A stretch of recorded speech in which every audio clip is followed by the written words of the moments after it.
Dans cette vidéo, je vais vous montrer comment faire un montage en 8 pour faire un ourlet. Pour ça, il vous faudra 2 sets d'aiguilles circulaires de même taille, c'est-à-dire que là, moi, j'utilise 2 aiguilles de 3,5 mm et de préférence avec des câbles longs, selon le nombre de mailles que vous avez à monter. L'avantage de cette technique, comparé par exemple à la technique du montage suisse Judy's Magic Cast-On, c'est que c'est plus facile. Il n'y a pas besoin de calculer de longueur de fil de montage et c'est assez souple. Enfin, c'est plus souple que Judy's Magic Cast-On, ce qui peut être un avantage ou un inconvénient. Donc, dans un premier temps, je fais un nœud coulant et je vais le placer sur mon aiguille la plus longue.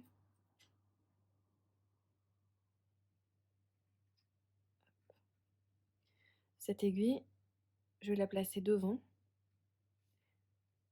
et je vais placer l'autre aiguille à l'arrière. Alors, je commence par passer mon fil derrière, par-dessus l'aiguille arrière, puis entre les 2 aiguilles. Là, j'ai monté une maille. Ensuite, je vais par le bas remonter et passer entre les 2 aiguilles, par le haut, entre les 2 aiguilles. Et là, j'ai encore monté 2 mailles. Et je continue comme ça, en allant de l'arrière vers le haut, entre les 2 aiguilles, et de l'arrière, je descends entre les 2 aiguilles. Et je fais un 8. Donc là, vous voyez, je retiens mon fil avec le doigt pour que les mailles ne se défassent pas. Et je fais bien attention à serrer mes mailles une fois que j'ai monté le nombre de mailles souhaité. Je vérifie que j'ai bien le même nombre de mailles en haut et en bas sur mes 2 aiguilles.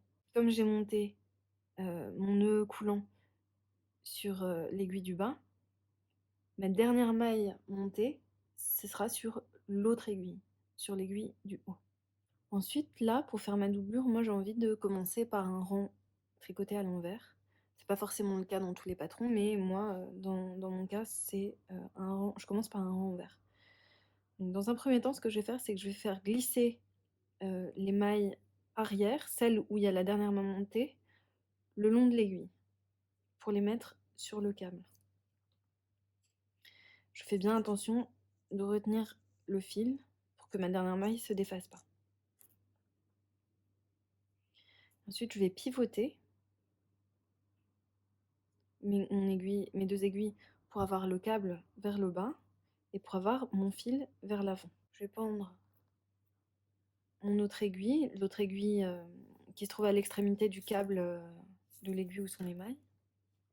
Je vais la placer derrière. Je prends mon fil. Alors attention, là c'est un peu délicat, faut pas défaire la dernière maille. Et je vais piquer dans ma première maille et tricoter à l'envers la première maille de l'aiguille, puis je la fais glisser.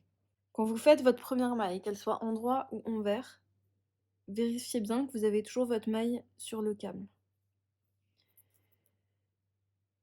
Et je tricote les mailles suivantes, mais en les tordant. Parce que si je la prends comme ça, la maille va être très lâche. Ce que je veux faire, c'est prendre le brin avant. Donc je passe de droite à gauche, d'arrière en avant, dans la maille, pour prendre le brin qui se trouve à l'avant, et je le tricote à l'envers.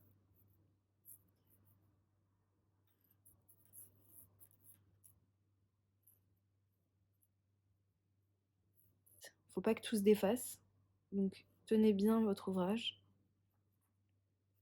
et prenez votre temps.